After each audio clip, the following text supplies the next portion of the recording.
Yeah, well, first of all, congratulations to IMG Academy coach Billy Miller. He's done a tremendous job down there. This is 5 years in a row. He's had a first-round draft pick. Damn. 5 years in a row from IMG Academy. They've had 18 over the last 6 years, more than any high school in the United States.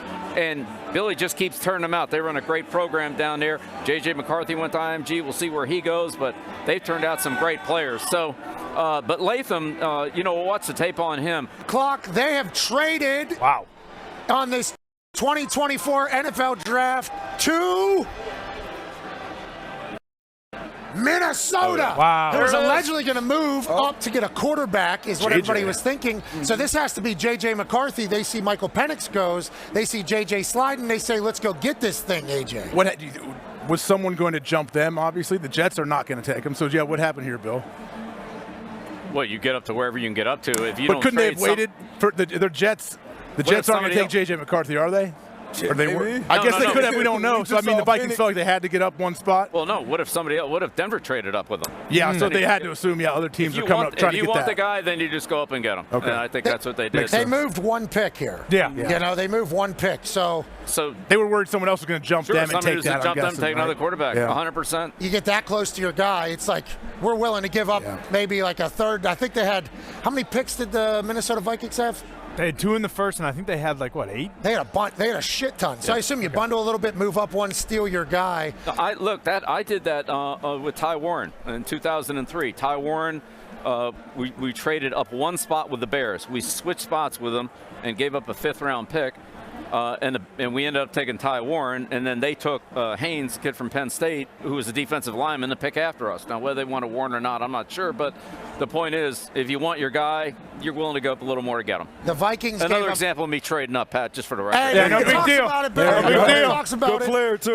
The Vikings are sending picks 129 and 157 to the Jets. In return, the Vikings get 10 and 203. So they saw the guy. They said, let's not wait any longer. Let anybody else get in this thing. Let's get our quarterback, we assume, which will be J.J. McCarthy. They have Sam Darnold there. They bring him in from the San Francisco 49ers, pay him like $10 million. Yep. It's going to be a classic 1 year. Maybe J.J. sits behind Sam Darnold, or if J.J.'s the pick, which we're all assuming. And how do you think it's going to go? Well, again, I think there's a lot to like about J.J. McCarthy, too, and Penix. I mean, these two guys have both they've won a lot of games. They've made a lot of good plays. There may be a little bit less upside, but I think these guys, there's not much downside. They have a higher floor, maybe a little bit lower ceiling, but I think the ceiling's still pretty good with both McCarthy and Penix. Interesting picks that, and I can see why they're in the top 10. There's a lot to like about both these guys. How about Penix to Atlanta? Wow. Dude, I mean, I get the whole, hey, 2 quarterbacks is sweet. Are they just burning $50 to $100 million? Because Penix is like an older guy. He's a 23, 24-year-old by the time next season's done. So, why would you do that? That is asinine. I'm blaming that one on O's. I don't care. I don't know if they actually like Penix. I'm blaming that one on O's. That's psychopath. The Minnesota Vikings, who just traded up one spot by giving up 129 and 157 to the New York Jets. The Jets will be on the clock after this pick is announced. Guess who?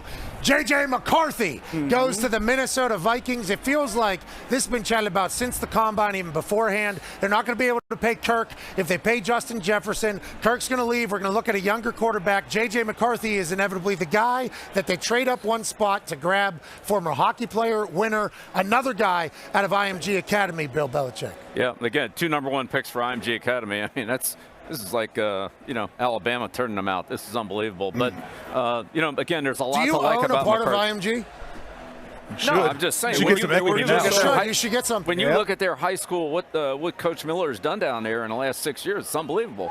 But anyway, there's a lot to like about McCarthy. I mean, it gets tough. He's a great leader. He's an alpha guy. Players love him. His teammates love him. And he makes a lot of good decisions. He really helps your team. I think he'll work well with, with the Vikings. And, I think, Coach O'Connell will do a great job with him. And he's got some good players to work with, especially, Jefferson. So whenever you think about J.J. McCarthy's future and you watch the film, what do we see, what do we like, what do we not like, and what is Kevin O'Connell going to be able to kind of make better and take advantage of? A guy who's had success with damn near any quarterback you put in his offensive system. Let's go to Again, here he is. I mean, there's not much to not like about McCarthy. I mean, one thing is the question is his weight. You know, he weighed in at 202 and then 219. You know, he's somewhere in there.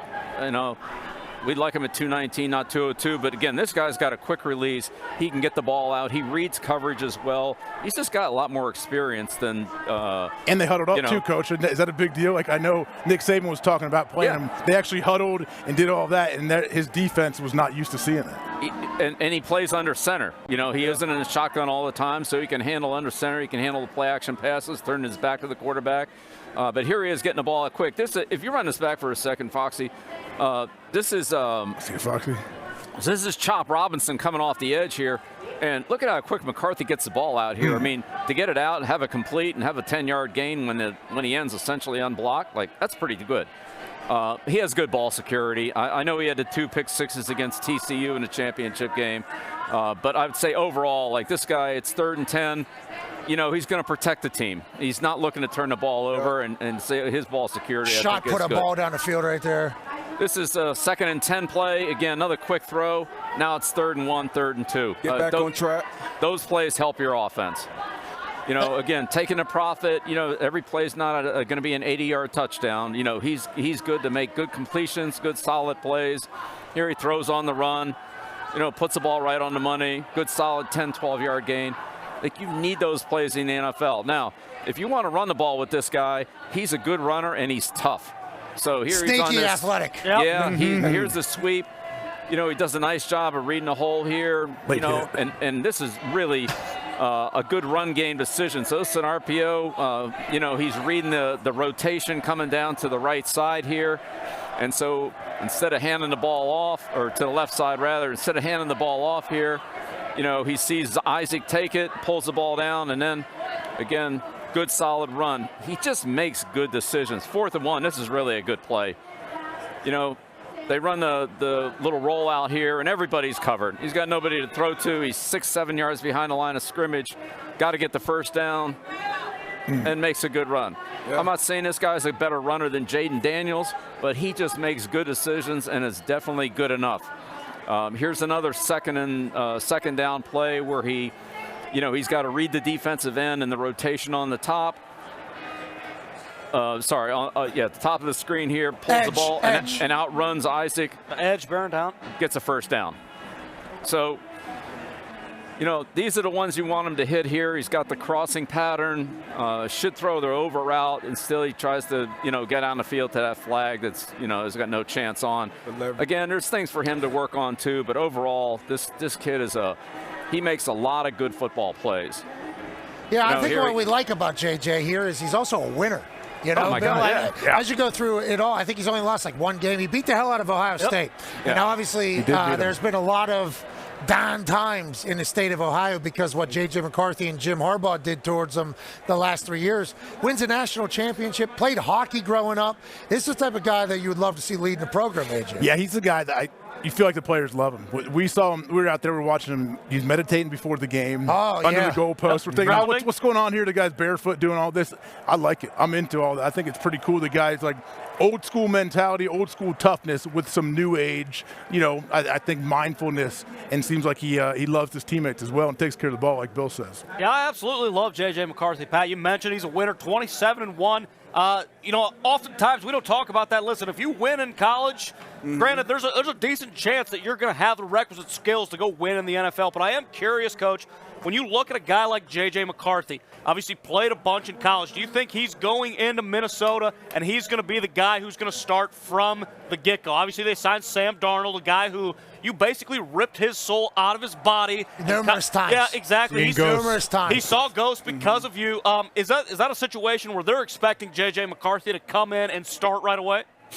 You know, I can't speak for Coach O'Connell. I would just say for me, I would start him when I think he's ready.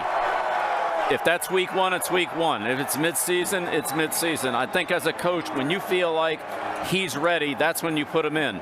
If you put him in too early, you don't want to have to take him out after week 4 or week 5. You want to wait till you know this is it. This is our guy. We're going with him all the way, and he's ready enough to play. At whatever point that is, it might be after the second preseason game. I don't know. But I think with that position, what you don't want to do is you're in, you're out, you're in, you're out. Once he's ready, you put him in, then you